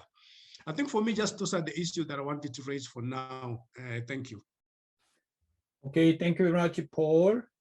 As you know, we have 5 discussions from all different countries. Some of them are so-called OECD countries like Germany and South Korea, and also G20 India host country, and also Africa and Nepal LDC, to understand the G20 agenda from different angles. And of course, Jomo gave us the overall, the view about the G20 agenda. So now, before I give the Jomo, would you like to respond some of the question now? Or shall I open the floor, Anyway, you have 5-10 minutes at the end, but you can respond now before I open the floor if you want. Just allow me to make a few quick remarks, yes, because right. we are running out of time. Let me emphasize that. Firstly, let me thank everybody for their excellent comments. But the comments indicate the problems also going forward. What do you do as a coalition? What do you do as a group going forward? There's a lot of pressure to cover a lot of things. All our concerns for the last few years, if not decades, everybody wants something to be said about everything. And perhaps that needs to be done. But at the same time, let's face it, we ultimately need to focus on a few issues and push very, very hard. And I would emphasize that these issues are generally the issues which finance ministers face. Finance ministers meet every quarter, and they meet not only in the host country, they also meet at the bank and fund meetings twice a year. So they actually meet quite often. Some people even suggested they meet about 6 times a year. So if we are thinking of anything of substance, of any major reforms, that's where we need to press. Whether it is to commit more resources to climate, commit more resources to LDCs, and so on and so forth. That's where you need to press. Now, let's also be realistic. How much money do we expect people to come up with? With all the money going to war and so on and so forth, how much money do we really expect? And what are the kinds of mechanisms for the distribution of that kind of money? These are also very difficult challenges to be addressed. Now, the finance minister's responsibilities are limited. They are not, we should not be thinking about everything under the sun for finance ministers to do. We might want everything under the sun to be addressed at the summit level. But let's face it, it is the so-called Sherpas who do all the groundwork. For the heads of governments basically have a prepared statement which will come out. So there are things which will be said, and there are things you want to emphasize and so on. But the focus, in my view, should really be on the finance ministers. It doesn't mean that you keep quiet about everything else, but we have to be very strategic going forward. Now, as far as some specific questions raised or concerned, there are many questions, but I think given the time constraint, let me focus on a few. First, I think it's important for us to recognize that there is a gap, there's a lacuna of G77 leadership. And G77 basically only functions in part of the UN system. Outside of New York, it hardly functions. In Geneva, which is a very, very important center for the UN system, there's hardly any functioning. In Vienna, it hardly functions. In Addis Ababa, it barely functions. In Nairobi, where there are 3 UN agencies, again, it hardly functions. In Rome, it hardly functions. So there is a big problem with the G77 leadership. That's why I identified the NAM as the choice. But there's a second reason for recommending NAM, because we are being forced into, you are either with the West, with the US and the West, with NATO, G7, NATO, or you are with the rest. Okay. Now, developing countries should be able to collectively, so that there will be no penalization of countries. Just imagine if a country like Nepal was to speak by itself, they can penalize Nepal with very, very major consequences. But if the collective will, supported by all leaders, is for non-alignment, and non-alignment also plays an important role. You know, it's not everything which, for example, Russia does or China does, which you want to agree with. You want to be able to, as the vast majority of developing countries did, criticize the Russian invasion of Ukraine, but at the same time speak out very strongly about how Russia was forced into this kind of a situation by the various developments which have been taking place over the previous 3.5 decades or so. So I think it is very important for us to have that kind of collective voice in the form of NAM. Now, historically, India played a very important role, but the current Indian leadership prides itself on rejecting the Nehruvian legacy. Okay, so as far as the Nehru, the question, but we have a lot of people, for example, in the Indian foreign ministry who have grown up, with that kind of legacy, and that should be drawn upon, and that should be built upon. I think that is very important for us to speak about. So the other important element, which I think to consider, is the role of so-called BRICS Plus. BRICS Plus, I'm very embarrassed to recommend BRICS Plus, but BRICS was an accidental thing done by some economic commentator who came up with the idea of BRICS. In fact, a fairly senior UK government official. But the fact of the matter is that BRICS has now developed a certain significance. So if BRICS Plus provides the leadership within within the non-aligned movement, I am hopeful that that problem will be resolved. But it doesn't solve the problem of what needs to be done as far as India's leadership of the G20 is concerned. And this is where I think we have to seriously consider what are the options available and what can be done. I think Kim Taek-yoon raised a very important question of the whole question of what about China.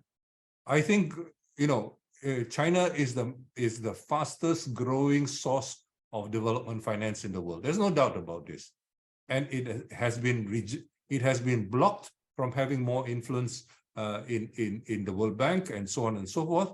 And this is the main reason it has created its own banks, the AIIB and now the Development Bank of the South. But you know, it is dangerous to rely. You know, if something happens to the present leadership and another leader who is, for example, wants to make deals with the West, we should not be held hostage to the Chinese leadership's calculations. We should not be, you know, or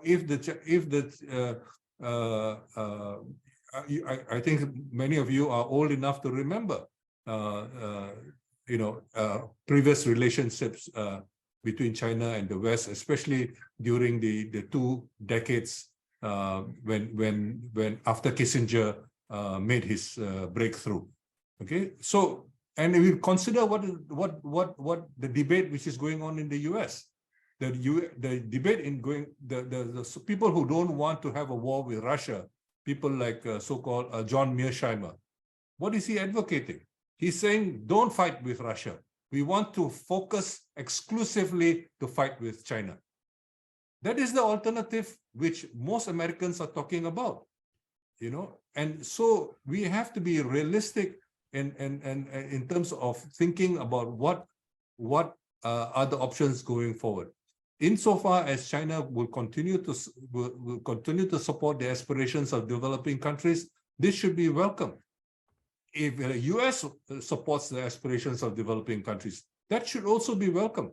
For example, when the whole question of the intellectual property rights for the vaccines first came up, initially Biden didn't support the companies. Biden was much more open initially. But of course, all that is now history. They were crucial in supporting the rest of the West in terms of the betrayal of the developing country request in the WTO. So I think it is important for us to not to take sides in the Cold War. Of course, we know who's responsible for this new Cold War. I don't think the current Chinese leadership is very interested in pursuing the Cold War, but the point is that, you know, when you have the other side threatening you in different ways, you don't have a choice. You have to do something. You cannot just say, oh, you know, I'm going to ignore you forever. So these are the realities of power. Now, there are another question which has been raised, which I think is quite important, is the question of the UN leadership. The UN. It is pointed out that UN has no power. Yes, the UN has no power. The UN was supposed to be the collective will of the international community. But what is the international community? How, if you look at most of the Western media commentary, who are the international community? The international community they are talking about is a North Atlantic community. It is not just NATO, it is the larger shared consensus. So you don't have the Washington consensus anymore. You have the North Atlantic consensus, and it is most importantly articulated by Davos. So 2 years ago or 3 years ago, who went to the Davos meetings? Okay, it was Xi Jinping who went to the Davos meetings. It was Putin who went to the Davos meetings. And this year, they decided to keep them out of these meetings. So you can see how Davos serves those ends. So once again, I would like, the question was raised about who's G20 accountable to. G20 is accountable basically to the G7 at the end of the day. Okay, nothing will be passed at the G20 unless the G7 approves. Okay, and let's face it, nothing will be approved at the OECD unless the G7 approves. So if we look, for example, at the so-called integrated framework for negotiating tax, it was basically the G7 who reduced the recommended tax rate to 15%. Originally, the proposal from the International Commission, to which people like Ocampo was the co-chair, and people like Jayati Ghosh were members of, their initial recommendation was 25%. And then it went down to, and then Janet Yellen recommended 21% because that is the existing US rate, and she felt she could get that through the legislature in the US. And it was Boris Johnson who unilaterally, as host of the G7 meeting, who pushed it down to 15%. Now, the 15% will go mainly to producers. To consuming countries. So there will be next to nothing for most developing countries. So I think we have to recognize that, you know, this idea that the OECD should set the rules for the rest of us is completely unacceptable from the point of view of the developing countries. We have to be very, very firm about that. And this is a time when India is hosting, and the next two hosts are going to be, we have to make it very, very clear that this is completely unacceptable to developing countries. You know, and I mean, to try to find this, you know, there are certain things you just have to state consistently. You have to state it consistently. You know, even though you do not succeed in getting it into the final document of the finance ministers and so on, we have to consistently state that this is not acceptable. This is not acceptable.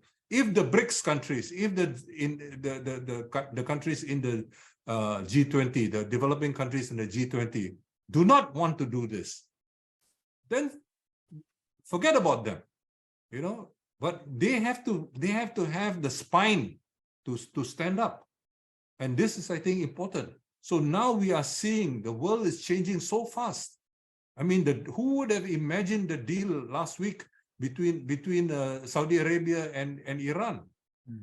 You know, who would have imagined all these things? You know, there are many things which are happening, and it is important for us not to be flat-footed. We have to be agile. We have to move with the times and so on.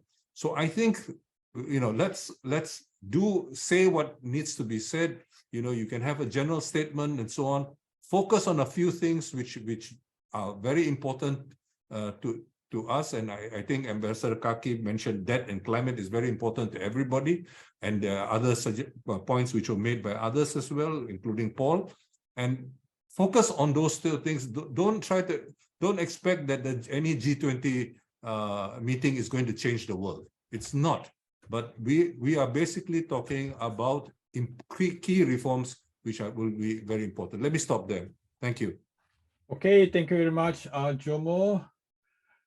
Unfortunately, time is almost up, but I'm extremely happy that we had a Jomo in the first working group webinar on economic finance, because as we all know, the finance is the core agenda of G20, but not many CSO engaging the G20 process. We do not have really substantive expertise and also perspective.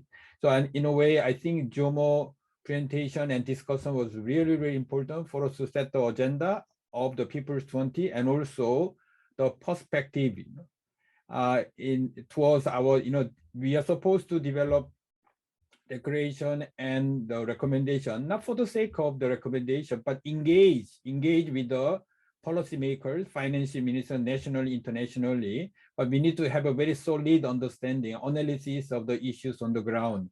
I think the JOMO and discussion, they were really, really helpful for us get into the job. So now seriously, we are beginning the work of People's 20 from this webinar. So before we end, I don't know whether discussion, you want to say anything? I'm going to give you 1 minute if you want to say. But before that, I'd like to invite one of the, we have 10 the international advisors and with a different expertise. I see Gabriela Keller from Germany. She's one of the experts on development finance issues. Gabriela, would you mind sharing the 1 or 2 minutes concluding remarks, your comment before we end? Yes, please. That's very kind, Anselmo. I'm not an expert on finance, but I take Jomo's point very much that one needs to concentrate. But I actually think all the dots connect because the financing issues and the financial architecture links into everything else we want, which is social policy, social protection. And I'd like to add that we need to move from this more narrow social protection drive that we've been following into looking at decent work and then global supply chains, etc. So let's think more along those lines together, what we want to focus on and what's the driver that we hit, but what are all the connecting points that we would then influence with that? Thank you. Okay, thank you. What about Eva? One takeaway, concluding remarks, 1 minute, please. Unmute, please. No. Yeah. I put in the chat box the links. I think all the finance issues can be brought to the UN. There is this financing for development process, which is the only UN process pushed by the governments of the South since after the financial crisis in the 90s that Jomo already highlighted. This process can have a fourth international conference, depending on a decision in the General Assembly this year. And that would be the political push for finance ministries to change. I agree what Jomo said, that we have to lobby finance ministries, but they need a push, a political push. So such a finance conference could be a political push by the Chancellor's office into the finance ministries. At least in my country, it works like this, so that perhaps we get heard. And the financing conference, if it gets agreed in 25, would lead into the World Social Summit, also to be held then in 25, and respond to the questions how to finance social protection and all the social questions we have. So that's an opportunity for all our civil society to join hands and do things together. Okay, thank you very much. Especially all the useful information in the chat box. Very, very. Okay, Taegyun, Professor Kim. 1 minute takeaway or concluding remarks. Well, Arjun and Paul first. Paul or Arjun? For me, yeah, 1 minute, yes. I think for me, I'm just to be quite honest, I'm very greatly encouraged by the zeal and the power, despite what India did in trying to push away civil society out of this process. It's very encouraging to see what we are doing. And I think for me, my takeaway is what has been said. One is, let's see if we can focus on some specific concrete issues. And then number two is let's push. This is not about targeting a particular meeting. If there's a way we can keep on pushing in all the spaces we have, one day somebody will hear and open the door. Thank you. Okay, thank you very much. Ambassador Arjun. Hello. Yep. Yeah. Anselmo? Yes. You can say 1 minute takeaway or concluding remarks before we end. Okay. Final comment. No, I don't have any comment, but I really appreciate Jomo's free, frank, honest, and also intelligent response to concern that we have expressed. In fact, this G20 is not going to be panacea to the problem that we have discussed about. But you see, what I think is we need to really forge alliance among ourselves, not only to develop critiques, but also suggest and promote alternatives that we want our government and national and international financial institution and architecture to follow. Thank you very much. Okay, thank you very much. Professor Kim, Taegyun. Oh, yes, sorry about it. Yeah, I'm just reconfirm that the myself is a huge fan of Jomo once again. So thank you very much indeed for inviting me to this wonderful occasion. So I fully agree with that, especially we have to select and concentrate on a very, the important issues related to the financial, the policies at G20. So, and then we can stand tall and also to collect all the, the like-minded friends and then civil society organization, other activities to implement, to push, the G20 to reflect the, the civic engagement and then their own voices. Yeah, I will stop. Thank you. Okay, thank you. Last, Meena, host country, India, G20 this year. Meena, your final say. That's really funny. Because the people who are most out of this process is the civil society in India. I mean, maybe the rest of you might be part of it, but we definitely won't, right? But I think that I think this whole issue of multilateralism and what are the kind of forums that we want to develop has become very important. NAM, the UN, and I think we need to continue this discussion because those are broader issues than just the responses to the G20. So we should do that. However, on the I think the People's 20 becomes a very important space. I hope we can continue. I hope we can do something. We can actually meet physically also in India. We need to discuss this. We need to do a conference. If we can put together the money, let's do something towards just before September, maybe a month or so before, but there will be more interest and more media interest also in this. Maybe we can. But I think this discussion that we just had, could we take it forward and reach some level of conclusions, options, so that we have something to present. Yeah. Okay, thank you very much. Before we end, Jomo, do you want to say anything more before we end? No, thank you. I just want to thank everybody for the critical feedback. I think the spirit of moving forward strategically is very crucial if we are going to make an impact. And there are already many things which can be done. All of you can write short articles for national as well as international media, which can be amplified through the P20 network. Basically, we can also influence the other interest groups and try to get a coalition of coalitions, if you will, to try to amplify our impact. And especially if we are rather focused, I think that we might be able to influence, to embarrass people into doing something, even if they may not want to do it willingly. Thank you, and all the best. Okay, thank you very much. So a couple of announcements. We are now calling for input from all the members and participants. There is a Google, so that we are going to collect all the suggestions by 5th of April. At the same time, we have a focal point of the working group. They are going to have their own working group. So when we collect all the inputs, we are going to produce first set of recommendation and declaration by 10th of April. And because we are going to have the first face-to-face discussion meeting on this draft in Tokyo during the C7 summit. Some of you engaged on C7, G7, and C7 summit will be a 12, 13, 15. Because I'm going to C7, many of us, so we are going to have a first face-to-face meeting, substantive discussion around the 12th. So we will have the first draft. And then the next week, we have the first in-person meeting, planning meeting in New Delhi. So this next Wednesday, because Monday, Tuesday, there will be a C7 inception kick-off meeting in Nagpur, India. Some of us are going there. So right after that meeting, we have our own People's 21st in-person meeting, New Delhi, mainly with the civil society organization in India. So this is a schedule. I'm sure you have received this schedule, which is a part of the info pack version 3.0.